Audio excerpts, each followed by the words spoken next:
Master minds commerce చదవాలనుకునే 10th inter విద్యార్థుల తొలి ఎంపిక. ఎగ్జామ్ ప్యాటర్న్ ఏ విధంగా ఉంటుంది ఒకసారి చూసినట్లయితే టైర్ 1. సో టైర్ 1 ఎగ్జామ్ అనగా మనకు ప్రిలిమినరీ ఎగ్జామ్ అని చెప్పవచ్చు.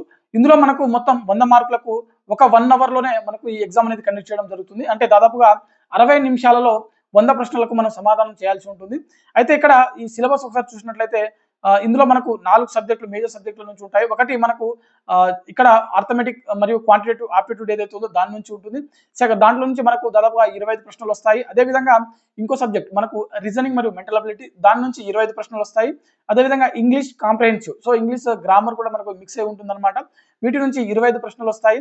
అదేవిధంగా మిగిలిన 25 ప్రశ్నలు వచ్చేసరికి జనరల్ అవేర్నెస్, అంటే మనకు ఇందులో జనరల్ అవేర్నెస్ లో మనకు కరెంట్ అఫైర్స్ కావచ్చు, ఇండియన్ పాలిటీ కావచ్చు, ఇండియన్ హిస్టరీ కావచ్చు, ఆర్ట్ అండ్ కల్చర్ కావచ్చు, ఎకానమీ కావచ్చు, జాగ్రఫీ కావచ్చు, ఇవన్నీ కూడా మనకు మిక్స్ అయి ఉంటాయి అనమాట. సో ఓవరాల్ గా 100 ప్రశ్నలకు గాను ఈ ఎగ్జామ్ అనేది మనకు నిర్వహించడం జరుగుతుంది. ప్రతి ప్రశ్నకు 2 మార్కులు ఉంటాయి. సో మనకు 100 ప్రశ్నలకు 200 మార్కులు అనేది కేటాయించడం జరిగింది. నెగిటివ్ మార్కింగ్ విధానం కూడా ఇక్కడ మనకు అందుబాటులో ఉంటుందన్నమాట. సో ఎవరైతే ఇక్కడ క్వశ్చన్ అటెంప్ట్ చేయాల్సి ఉంటుందో ఖచ్చితంగా మీరు చాలా జాగ్రత్తగా ఇక్కడ వీటికి ఆన్సర్ ఇవ్వాల్సి ఉంటుంది. ఎందుకంటే నెగిటివ్ మార్కింగ్ విధానం ఉంటుంది కాబట్టి. ఓకేనా? సో ఇది మనకు టైర్ 1 కి సంబంధించినది.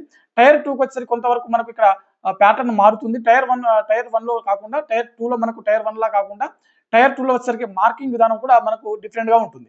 ఇక్కడ మనకు టైర్ 2 లో వచ్చేసరికి సెక్షన్ 1 లో మనకు సో మ్యాథమెటికల్ అబిలిటీస్ ఏవైతే ఉన్నాయో, అంటే మనకు అర్థమెటిక్ నుంచి దాదాపుగా 30 ప్రశ్నలు ఉంటాయి.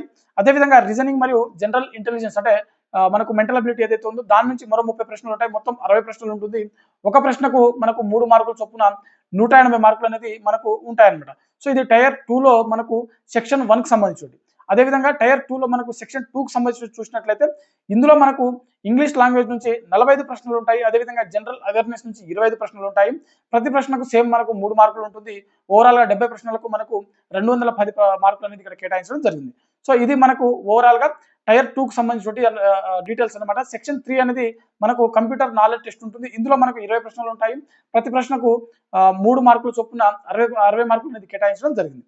సో ఇది మనకు టైర్ 2 కి సంబంధించిన కంప్లీట్ డీటెయిల్స్ అనమాట. ఎవరైతే టైర్ 2 క్వాలిఫై అయినటువంటి అభ్యర్థులు ఉంటారో అందులో మనకు పోస్టులను బట్టి కంప్యూటర్ నాలెడ్జ్ టెస్ట్, అదేవిధంగా టైపింగ్ టెస్ట్ కూడా నిర్వహించడం జరుగుతుంది.